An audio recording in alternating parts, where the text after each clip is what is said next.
Hey, Justin Campbell, Mortgage. Today, I wanted to come to you to talk to you about the 4 C's of mortgage lending. So this is, if you're thinking about buying a house and you've not been through the process, this is some information for you to start thinking about that, what you need to do, kind of get your ducks in a row, or as we like to say in the mortgage world, get your docs in a row. Also, too, this is for you agents. Maybe you are running on tight appointments and you show up to a showing and your client says, I'm not pre-approved. And you're like, well, we're here at the house. Let's do a quick kind of scenario. Let's just kind of talk through some things to see kind of what it sounds like in terms of if they're a qualified buyer. So the 4 C's of mortgage lending, number 1 is credit, number 2 is capacity, number 3 is cash, and number 4 is collateral. Now this is kind of my 4 C's of mortgage lending. There's actually 5: character, capacity, capital, collateral, and conditions. So those are the traditional 5 C's of lending, but I like to make things simple. So I got rid of one and I broke it down a little bit differently. So let's cross the first one off our list and talk about credit. So obviously we want our clients to have good credit, 580 credit score or better. But the easiest thing to do is ask them, are you currently using any type of credit monitoring software? Credit Karma, CreditWise, MyFICO. Have they been on annualcreditreport.com lately?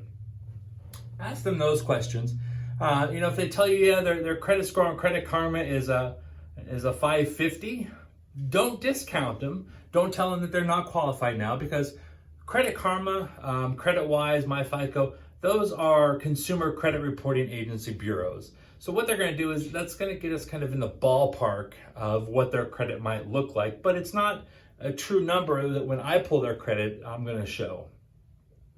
And also, too, disclaimer for these, even though we are talking about qualifying your buyer or trying to get your documents in a row for mortgage lending, this does not or should not replace you calling me to go through the actual application and work to get pre-approved. This is just kind of a quick on-the-go scenario, basically. So back to credit again.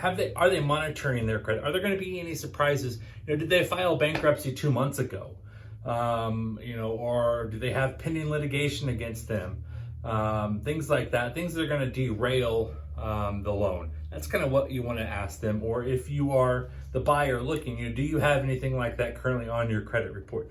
Do you have $10,000 worth of charged off credit cards? Or have you been paying your payments on time and you got stellar credit? Capacity. When we talk about capacity, we're talking about the ability to repay not just your current debts, but also the new mortgage that's coming out. So we're going to walk through a scenario now to kind of show you how to do the capacity part. Real quick, before we do that though too, let's just talk about cash real quick. So on cash, where's the money for the down payment going to come from? Are they looking at, no money down?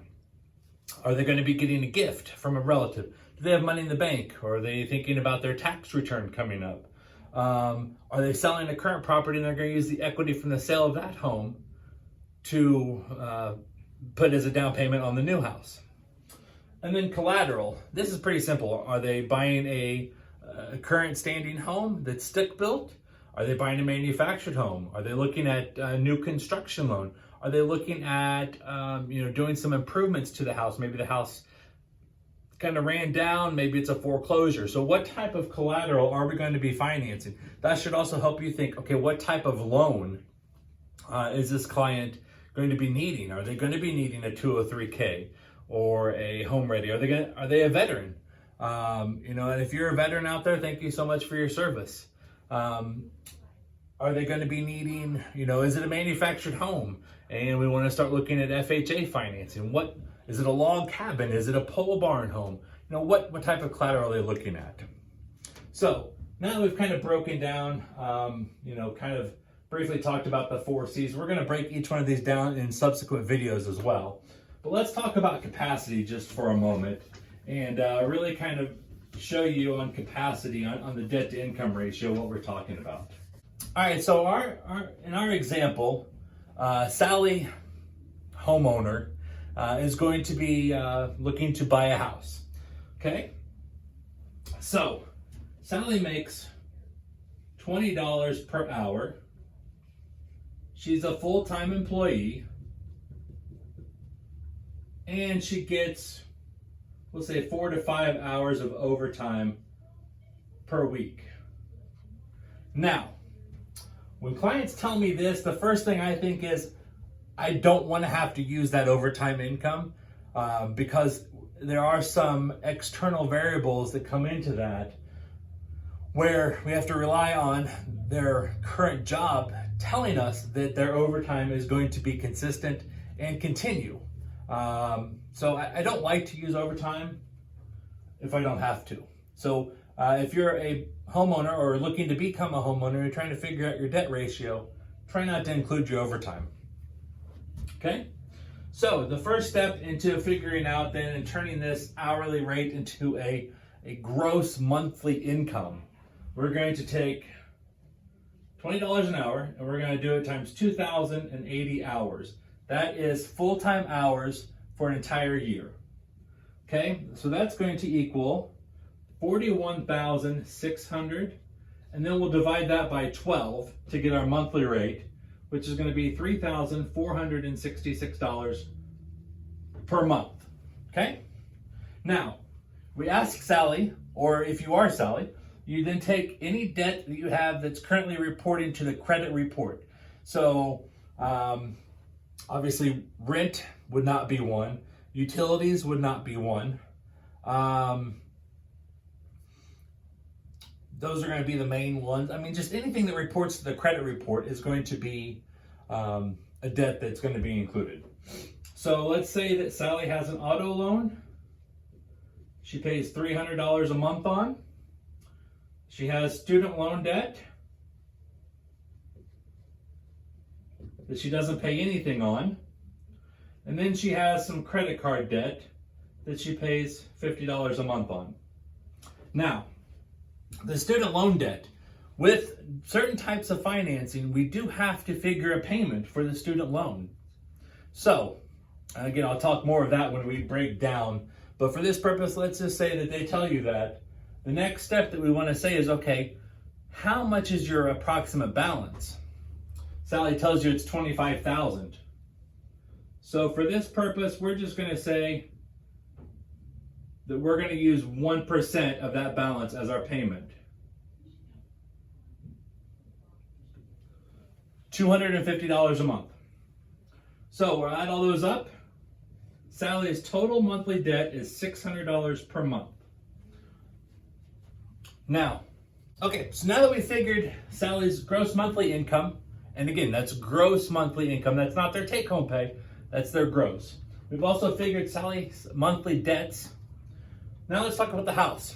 So our purchase price of the home is $125,000.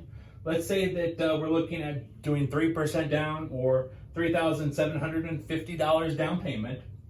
The property taxes, estimated purposes, 1% of the purchase price or $1,250 per year. Our homeowner's insurance, I typically estimate about $1,200 for the year. And then our mortgage insurance, we'll just say $75 per month. So our total monthly payment for their house that they're looking at potentially buying would be $875 per month. So now let's figure out what their debt to income ratio looks like. Okay, so now we figured their gross monthly income, we figured their monthly debts, and we've also figured their new house payment. So we're going to take the monthly debt plus the new house payment, that equals $1,475 per month. We're going to then divide it by their gross monthly income, which equals 42.6%. That is what we call the back end ratio, or their total overall debt to income ratio.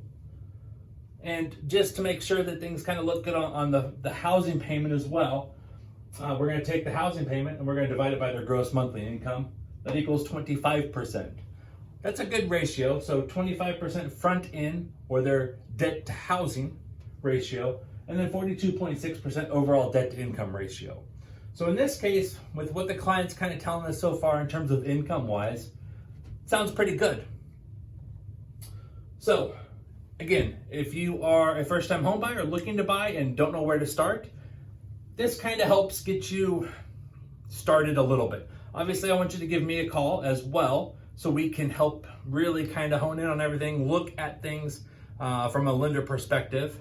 Or obviously, if you're an agent and you're kind of on the fly trying to figure things out real quickly to see if the person you're talking to might be a qualified buyer, here's how to do it. So I hope this was informational, educational. If you have other questions, please reach out to me, justin.campbell@ruoff.com, or my cell number, which you can call, text 317-561-1051. Thanks again for watching, and take care. I'll talk to you soon.